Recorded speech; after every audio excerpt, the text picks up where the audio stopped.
मृतक का तर्पण क्यों किया जाता है? मनुस्मृति के अनुसार तर्पण एक महत्वपूर्ण पितृ यज्ञ है जो सुख संतोष और स्वर्गस्थ आत्माओं की तृप्ति के लिए किया जाता है। तर्पण शब्द का अर्थ है आवाहन, सम्मान और क्षुधा मिटाना, जिसके माध्यम से पितरों को संतुष्ट किया जाता है। यह मान्यता है कि पितृपक्ष के दौरान हमारे पूर्वज अपनी संतानों के द्वार पर आस लगाए खड़े रहते हैं ताकि उन्हें तर्पण के रूप में जल और भोजन प्राप्त हो सके। तर्पण के दौरान पूर्वजों को जल, दूध, जौ, चावल, तिल, चंदन और फूल मिलाकर अर्पित किए जाते हैं। कुशा के माध्यम से मंत्रोच्चार के साथ जल की एक छोटी अंजलि देने से ही वे तृप्त हो जाते हैं। यह प्रक्रिया केवल एक कर्मकांड नहीं बल्कि श्रद्धा, कृतज्ञता, प्रेम और सद्भावना का प्रतीक है। जब ये भावनाएं सच्ची होती हैं तो तर्पण का उद्देश्य पूरा होता है और पितरों को शांति मिलती है। ये भी ध्यान देने योग्य है कि पितृतर्पण उसी तिथि पर किया जाता है जिस तिथि को पूर्वजों का निधन हुआ था।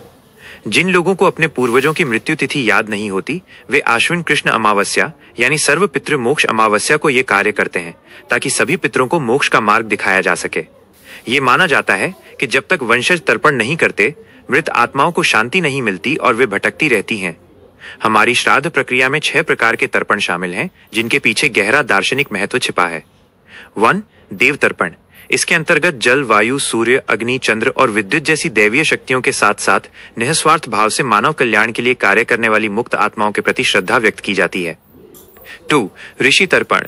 ये नारद, चरक, व्यास, दधीचि, सुश्रुत, वशिष्ठ, याज्ञवल्क्य, विश्वामित्र और पाणिनि जैसे महान ऋषियों के ज्ञान और योगदान के प्रति सम्मान प्रकट करने का एक तरीका है। 3. दिव्य मानव तर्पण। इस तर्पण के माध्यम से उन महापुरुषों के प्रति कृतज्ञता व्यक्त की जाती है जिन्होंने लोक कल्याण के लिए अपना जीवन और त्याग समर्पित किया, जैसे पांडव, महाराणा प्रताप, राजा हरिश्चंद्र और शिवाजी। 4. दिव्य पितृतर्पण।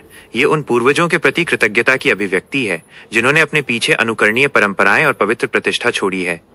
5. यम तर्पण। ये जन्म और मृत्यु की व्यवस्था करने वाली शक्ति के प्रति सम्मान है और हमें जीवन की नश्वरता का बोध कराता है। 6. मनुष्य पितृतर्पण। ये हमारे परिवार के सभी सदस्यों, निकट संबंधियों, गुरु, गुरु पत्नी, शिष्य और मित्रों के प्रति श्रद्धा और सम्मान का भाव है।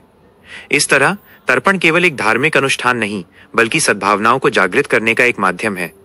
यह हमें अपने पूर्वजों और समाज के प्रति कृतज्ञता का एहसास कराता है, जिससे हम सत्कर्मों की ओर प्रेरित होते हैं और जीवन के लक्ष्यों को प्राप्त करने में सहायता मिलती है।